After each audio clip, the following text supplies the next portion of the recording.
انتقال ہو گیا, بہت پیسہ چھوڑ گیا, بیوی زمین و جائیداد کی مالک ہے.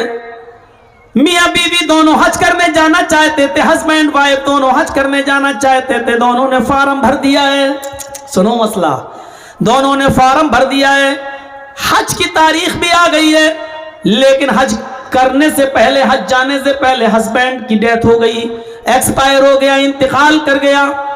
اب عورت اکیلی ہے, اب وہ حج کرنے جانا چاہتی ہے. شریعت اس کے بعد پابندی لگاتی ہے کہ اب وہ حج کے لیے اکیلی نہیں جا سکتی ہے. استطاعت ہے, پیسہ ہے, دولت ہے, سونا ہے, چاندی ہے, سب ہے, لیکن اب اس کو حج کے لیے کنڈیشن بدلنا پڑے گی.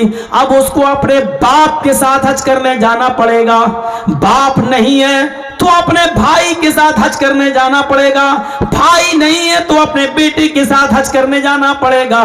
بیٹا بھی نہیں ہے تو پھر اس کو اب حج ملتوی کرنا پڑے گا, کینسل کرنا پڑے گا.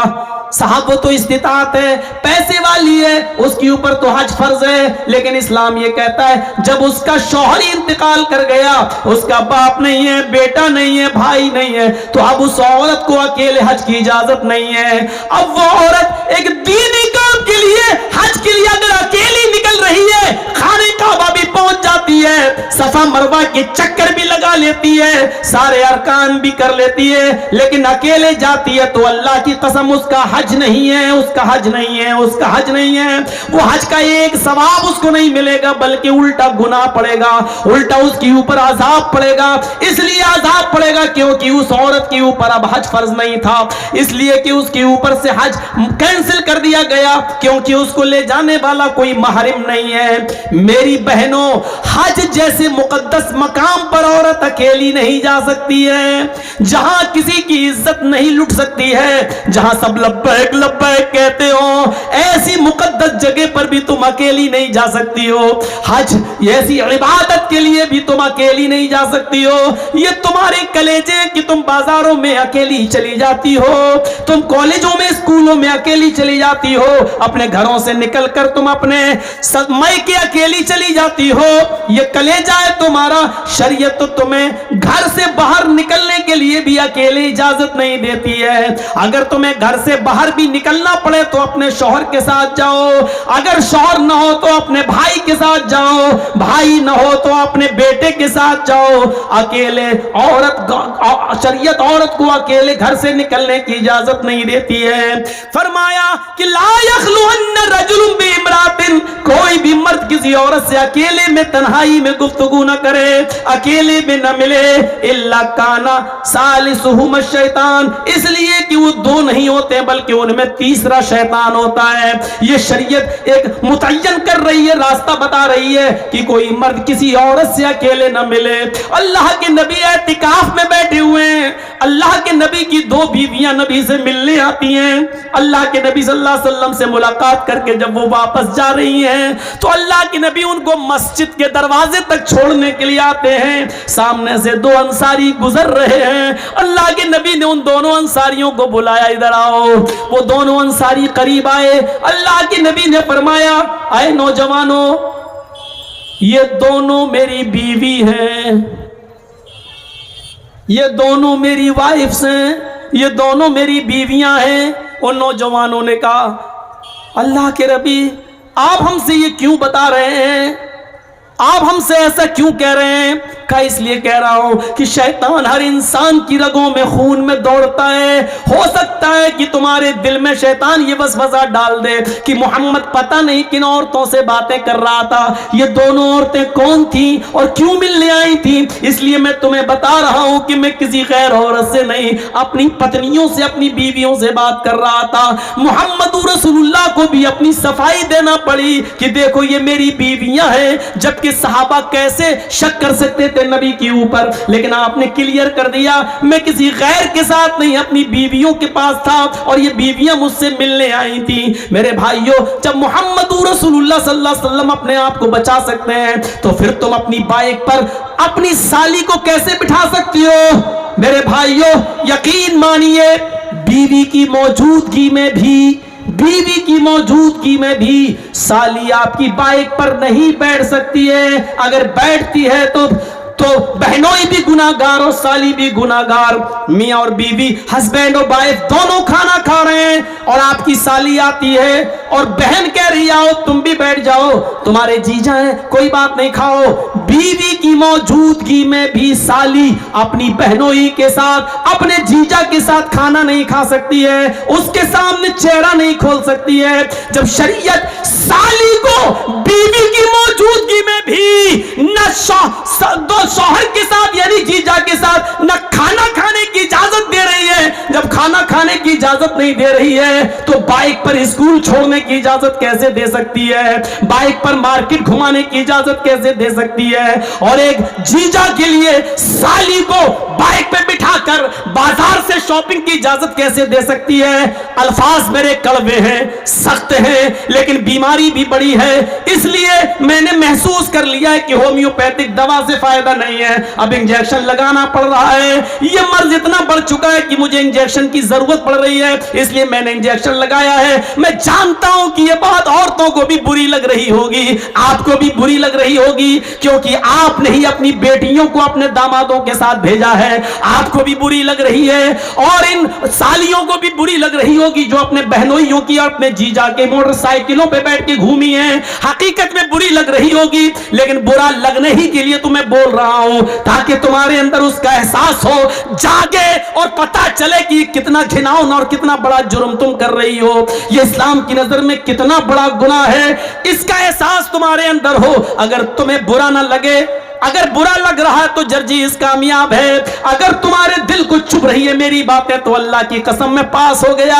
اگر میری باتیں تمہیں کھٹک رہی ہیں تو اللہ کی قسم میں اپنی تقریر میں کامیاب ہو گیا. اگر میری باتیں تمہیں بری لگ رہی ہیں تو اللہ کی قسم میں اب کامیاب ہو گیا.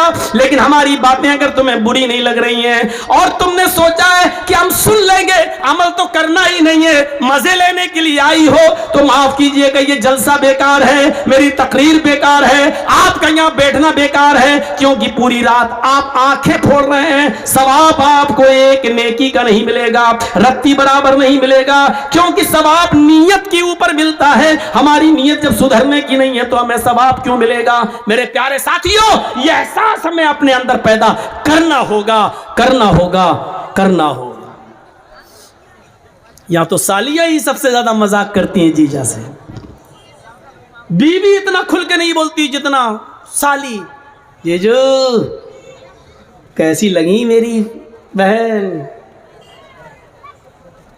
یہ ساری سالیاں ہی مذاق کرتی ہیں سب سے زیادہ جیجا سے.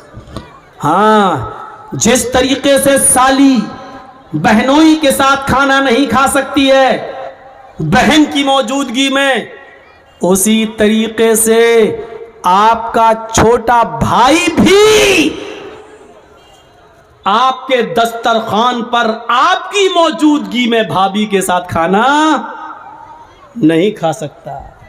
چائے کتنا کہاؤ, بھابھی ہیں تمہاری, چلو بیٹھ جاؤ, ہم بھی کھا رہے ہیں, چلو بھابھی.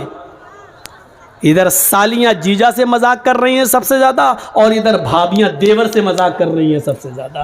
ماحول دیکھیے آپ کہاں پہنچ گیا. اب دیکھیے یہ باتیں جب ہونے لگیں تو کتنی آوازیں آنے لگیں, سننا ہی نہیں چاہتی ہیں. ان کے خلاف کوئی بات مت بولو, ایسا لگ رہا ہے جیسے مچھلیاں بک رہی ہوں, مارکیٹ لگا ہو مچھلیوں کا. تو میرے بھائیوں, اللہ کے رسول سے کسی نے پوچھا, ایک صحابی نے, ایک عورت نے, صحابیہ نے, اے اللہ کے نبی, میں جس گھر میں رہتی ہوں میرا دیور بھی اس میں رہتا ہے, ارأیت الحموا, کیا میں دیور سے بھی پردہ کروں؟ اور سنو نبی نے جواب کیا دیا, ارأیت الحموا, کیا میں دیور سے بھی پردہ کروں؟ تو اللہ کے نبی نے فرمایا, دیور سے, دیور سے پوچھ رہی ہو, چھوٹے بھائی کی بیوی, یعنی چھوٹے بھائی, شوہر کے چھوٹے بھائی سے نا, کہ ہاں. تو اللہ کے نبی نے کیا کہا, الحمو الموت, ارے وہ تو موت ہے. اور نبی نے کیا جواب دیا, تم یہ پوچھ رہی ہو کیا دیور سے بھی پردہ کروں؟ ہاں ہاں وہ تو موت ہے. موت کا مطلب سمجھ رہے ہو؟ محلے کے کچھ لوگوں سے اگر بے پردگی ہو جائے تو چلے گا, چلتے چلتے راستے میں جا رہی ہو, گاؤں کا کوئی آدمی تمہیں دیکھ لیا, ایک نظر جلدی سے پردہ گرا لیا چلے گا, تھوڑی بہت بے پردگی دوسرے لوگوں سے ہو جائے چلے گی, لیکن دیور سے بالکل نہیں. الحم الموت, دیور تو موت ہے بھابھی کے لیے, دیور تو موت ہے بھابھی کے لیے.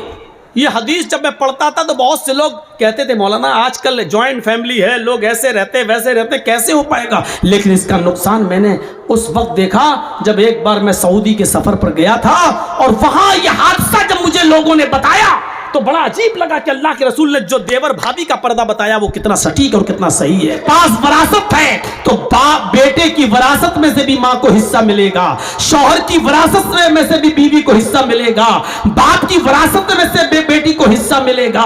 ذرا تصور کیجئے کہ کتنا عورت کو کتنا بڑا مقام دیا گیا, کتنا بڑا مرتبہ دیا گیا. اسلام کے علاوہ دنیا میں کون سا مذہب ہے جو زمین و جائیداد اور وراثت کا مالک بناتا ہے عورت کو؟ نہیں. اس لیے میری بہنوں, میری ماں, میری قوم کی بیٹیوں, اسلام کی عزت کرو, اسلام کو سمجھو, اسلام کے اصولوں پر چلو, پردہ کرو. تمہیں اپنے بچوں کو تربیت دینا ہے, تمہیں اپنے بچوں کو عالم بنانا ہے, اپنے بچوں کو اچھی تربیت دینا ہے. یاد رکھنا نیپولین نے کہا تھا مدرس لیپ از فرسٹ کالج فار چلڈرن, ماں کی گود بچے کا پہلا مدرسہ ہے.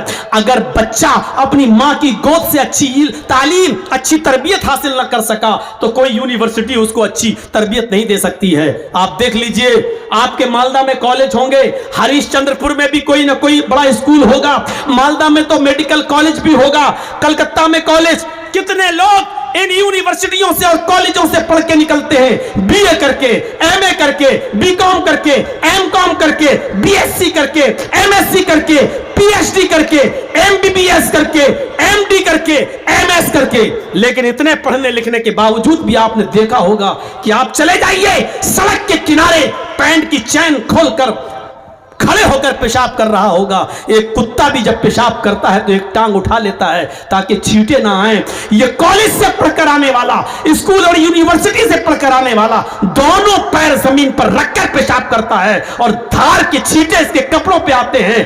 یہ کتے سے زیادہ بدتمیز ہے. کتے میں بھی اتنی تمیز ہے, کم سے کم وہ ایک پیر اٹھا لیتا ہے تاکہ چھینٹے نہ آئیں. کتے میں عقل ہے, کتے میں تمیز ہے, یہ اس سے بھی زیادہ بدتمیز ہے جو کھڑے ہو کر دونوں پیر زمین پر رکھ کر پیشاب کرتا ہے. یونیورسٹیوں نے اس کو انسان نہیں بنایا. اگر یہ بچہ ماں کی گود سے اچھی تربیت حاصل نہ کر سکا, ماں نے اگر اس کو اچھی تربیت نہیں دی تو یونیورسٹی سے امید مت رکھو. تمہیں اپنے بچوں کو اچھی تربیت دینا ہے, تمہیں اپنے بچوں کو اچھا بنانا ہے. مجھے امید ہے کہ میری بہنوں, میری قوم کی بیٹیوں, میری کچھ باتیں تمہیں بری لگی ہوں گی, اس پہ معاف کرو گی, لیکن اس پہ عبرت حاصل کرو گی, سنجیدگی کے ساتھ غور کرو گی. اللہ تعالیٰ تمہیں اچھا بنائے, نیک بنائے, پردے کی توفیق عطا فرمائے. میرا ابھی ایک اور جگہ پروگرام ہے, 2 گھنٹے کا بھی سفر ہے. مجھے ابھی کٹیار کی سرزمین پر نکلنا ہے, گاڑی آ چکی ہے.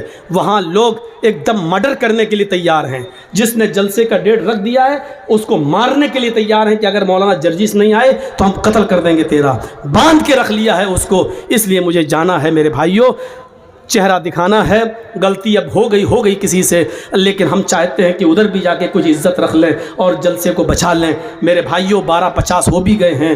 ہمیں تو 10 بجے ٹائم دینے کے لیے کہا تھا, لیکن آپ نے 11 بجے ٹائم دیا. ہم نے 2.25 گھنٹہ آپ سے خطاب کیا. ہم اللہ سے دعا کرتے ہیں کہ بار الہ ہم جمیع مسلمانوں پر رحم فرما, ہمیں ایک کر دے, ہمیں عبرت حاصل کرنے کی توفیق عطا فرما, اسلام ہمارے اندر پورا کا پورا داخل فرما دے. اور جب تک زندہ رہ اسلام پہ رکھنا, اور جب ہمارا خاتمہ ہوتی ایمان پر ہمارا خاتمہ فرمانا. ایک گزارش آپ سے کرتا ہوں, اللہ کے نبی نے فرمایا ان اشد الناس عذابا یوم القیامہ المصورون. قیامت کے دن سب سے سخت عذاب, سب